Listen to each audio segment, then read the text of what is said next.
But you are 100% correct, Christian, when you have the hypocrisy of Islam, which continues to lie, as long as it's okay that it's non-Muslim, you can kill those who will not convert as long as they are non-Muslims refusing to join in Islam. And so that is very important. Now, it's okay. So we don't have a caller actually on the line. Now, Dr. Warner, do you have any statements or any feedback on that as well? First off, let me say that I think that Mr. Prince is probably the best at this that I've seen. Yes. I feel like I can only elaborate on the ground that he's laid. I will say this, that in terms of killing, there's a very interesting site devoted to killing by Islam. It's called thereligionofpeace.com. And as a scientist, I've tabulated some of the work they give and found it very interesting that on a consistent basis, jihad or the violence of Islam is visited twice as much on Muslims as it is on either Christians or Jews. So the most dangerous enemy that a Muslim has is not the Jew, not the Christian, but another Muslim. And I think that this is borne out through history. Abu Bakr, the first caliph, his first job was to kill those Muslims who wanted to leave, because apostasy is a capital crime, to use a technical term here in America. So, but all of this, of course, gets back to the ethical position, which has been stated that the ethics of Islam are very dualistic. There's one set of moral code for Muslims and another for the kafir. And we've already mentioned this, that a Muslim is not to kill another Muslim, but he can kill a kafir. A Muslim is not to rape another Muslim, but he can rape a kafir. A Muslim may not lie to another Muslim, but it's okay to lie to a kafir, particularly under jihad. So this just reaches my point of ethics, is that the ethical system of Islam is not based upon the golden rule. The laws of the Sharia are not based upon the golden rule, but in terms of the gentleman who was speaking to different religions, the Jews have a golden rule, Christians have a golden rule, Buddhists have a golden rule, the Sikhs have a golden rule. I have atheist friends who practice the golden rule, but the golden rule is forbidden under Islam. Wow, that's really interesting. So now we have another caller. CL, are you there? Yes, I am here. Can you hear me? Yes. Okay, I'm glad you can hear me. I'm glad I tuned in. This is a very interesting show. Very interesting. Seeing you guys go back and forth like this. This guy that you had on the line earlier, the Arab guy. I hope he's still listening. Man. I pray for this guy, because this guy, he's very lost. Very lost. You remind me of myself. I don't know if Christian Prince can hear me right now, but a few years ago, I used to argue with Christian Prince on the internet when I was a Muslim, and I was a Muslim upon the Salafi Dawah. Very hard-headed, and he used to try to correct me and straighten me out like he's doing this gentleman that you just had on the line. Another thing I wanted to bring back up, which you brought up earlier, was the situation with the monks from Najran. That's an interesting thing that Christian Prince said about how the monks challenged Muhammad to a formal debate. Muhammad refused, and instead he challenged them to curse themselves. Shows you that debating is not something that's from Islam. We're doing a lot of challenging of Muslims to debates and to critically think about Islam and the Quran and Hadith. But that's really not their thing. That's not really a part of their religion. Maybe we should, I don't know, maybe we need to think of something else, think of a different angle to come at them from. I don't know. But that's just my little 2 cents that I wanted to add to the program. You guys keep up the good work, and I pray for you. Thank you, and God bless.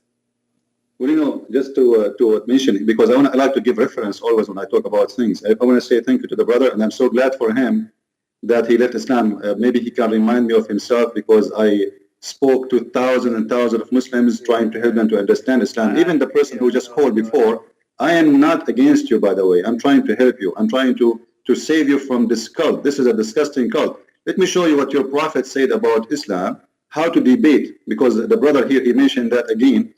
We mentioned it before. We didn't give reference. In chapter 3, verse number 61, it says, فَمَنْ حَاجَّكَ فِيهِ مِنْ بَعْدِ مَا جَاءَكَ مِنَ الْعِلْمِ. Those who they are asking you for questions and debate, what do? Say to them, invite your children and our children, invite your women and our women, invite yourself and ourselves, and let us ask God to curse the one who is lying. What kind of debate is debate? What kind of a prophet is prophet? Imagine someone come to Jesus, says to him, Jesus, I have a question for you.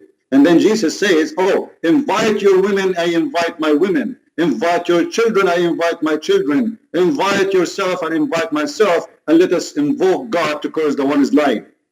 That is the most stupid things ever I heard. Because simply, if a Muslim, he believes in Islam, he is not lying. This is what he believes in. If someone is a Hindu debating me about Hinduism, he is not lying. This is what he believes. So even the idea of the debate is stupid. The idea of understanding that the one is debating you is lying is stupid. Unless, like now, I understand that Muslims, they lie based on their religion. But usually, a person who believes in something, he's not lying. If a Muslim says to me, I believe in Muhammad as a prophet, should I say to him, let us curse the one is lying? Why? This is stupid. He believed in that. He's not lying. He believed that Muhammad is a prophet. I believe that Jesus is my Lord. So who is lying here? There's nobody lying. Not him, not me. I can be wrong, he can be wrong, but this is not about lying. So Muhammad, he don't even have the simple basic understanding. But I will tell you why Muhammad, he made that statement. Because Muhammad is a person of disability. He cannot answer. This is why in chapter 5, verse 101 says, ask not questions. Verse 102, it says, because former generations, they asked the same questions and they lost their faith. So Muhammad, he forbid questions. Muhammad, he will never debate you, because simply he will lose the debate. And this is why Muslims actually, ABN and every TV channel I go in, they cannot find me one Muslim to debate me, because they run away. They choose their cherries. They try to find a soft Christian who know nothing about Islam to debate. But when it's come to someone he can burn Islam, they run away. I advise you, the one who called before, to get my books. Maybe you can learn something. I have the Deception of Allah, to show you how God of Islam is nothing but deception. And I have my second book, which is Quran and Science in Depth. You know, I would love to give it to you even as a gift. So maybe you can be saved and you can know the true Lord, the one who says, love your enemy. The one who says, if somebody asks you for your coat, give him your address. The one who says, go and teach and preach all the world, all nations, not the black, not the white, not the Arab. This is Jesus. So I invite you to him. Wow, that is so powerful. I mean, honestly, God bless you, Christian. I come across, Muslims who just clearly, they don't know really their true doctrine. They don't really understand. And when you begin to question them, they do and they will question their faith. So I believe we discovered something, and I would like to even make sure we critically understand. So one way of really getting the faith of Christianity and of Jesus Christ to the Muslim is simply to challenge them. The Bible is really clear about being ready in season and out of season, to have a strong faith and have a reason for why you actually believe in what you believe in. So we've noticed and we've discovered that show that in Islam, you don't have a true reason of why you believe. And in fact, you want to discourage any type of critical analyzing of what you believe or your faith, because if we really share truth to falsehood, or even what you perceive to be truth, you will realize that it's false. So the more we challenge Islam, the more we challenge the discrepancies in moral and unethical practices of Sharia law and all of these things, you will continue to break down the false facade of Islam and the deception. And that's very important, the deception that is Islam. And I believe that is the exact same way that we should challenge these individuals. So we have a break now, and we want to get back and be able to continue this discussion. And God bless. Bill Warner here, and we would like to have you, sir, finish out And have any statements concerning just the finishing out of the show? We've had such great debate, and we've had Christian Prince, who has been just a dynamic minister of truth to just shed light on the falsehood of Islam and the falsehood of Sharia law, and just understanding that this is a religion of deception, a religion of hate. So Dr. Bill Warner, we would like to have you share your feedback to finish out the segment. First off, let me say that one of the wonderful things about ABN is what we've just been experiencing here. In America, there's very little open discussion about the truth of Islam. And this is the reason that I come on to ABN, is because it's one of the few venues where you can actually hear Islam discussed in a factual basis. And the other nice thing about watching ABN is, like today, I've never met Mr. Prince before. But I've got to tell you that one day I would like to meet him in person, because he is a man the kind of guy that I like. He knows what he's talking about, and he's very firm in it. Today we see people being shy with their opinions. Political correctness has made liars out of many of us. And so people like Mr. Prince are a real breath of fresh air. And the whole business that ABN, which is involved in, which is like an open discussion. I'm a scientist by training. And in science advances by debate, not authoritative reasoning. That is, just because a man is a scientist doesn't mean you can't challenge what he says. And with ABN, we see that we're actually indulging in critical thought, using factual reasoning. And so this is a wonderful show. The only problem with it is we don't have 1,000 of them across America. I do a radio show every Friday from 11 to 12, and it's talk radio, and I say when we get off the air, I don't know why more people don't want to discuss political Islam, because it is fascinating to learn about. It's a world that's different from ours, and ABN is a place that gives us a place to learn about such a different world that is called Islam. Wow, and I just want to say you're absolutely correct. I think Christopher has been dynamic, and I also would like to say that your political correct has been a cancer to our society. It has allowed the falsehood of Islam and so many other topics to just continue to go unnoticed and even grow, because we can't challenge these things without being called Islamophobic or homophobic or some type of hate monger or a bigot. And we're just telling the truth about these things. So thank you, and God bless Dr. Bill Warner, and continue your efforts in all that you do. We have two callers on the line. George, are you there? Yes, I'm there.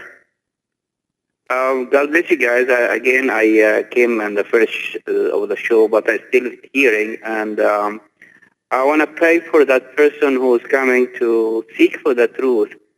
And the truth we believe that Jesus will tell us all the human being is a sheep, went astray without Jesus. So we agree. We Christian, Jew, name it. They are sheep, went astray without Jesus.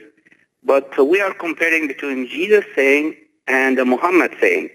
So if you Christian can elaborate about all the Muslim believe about when the last day comes, there is a tree and a rock will confess behind him a Jew to come, the believer, the Muslim, to kill them.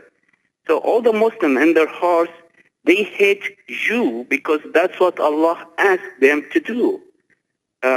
So I hope you can elaborate on, give us a quote from where that say, because all the Muslim scholars, and they train the young Muslim to be a scholar in this aspect, and I hear it a lot of shows about the cursing from the tree to the Jew to come in, a believer, to kill them. Wow. Okay. Wow. I just want to say thank you for those words. We have such great commentary right now, and I appreciate the bold convictions, because as Dr. Warner stated, we need strong conviction, and we need to not be moved. It's very important, because the Bible says a double-minded person is unstable in all their ways.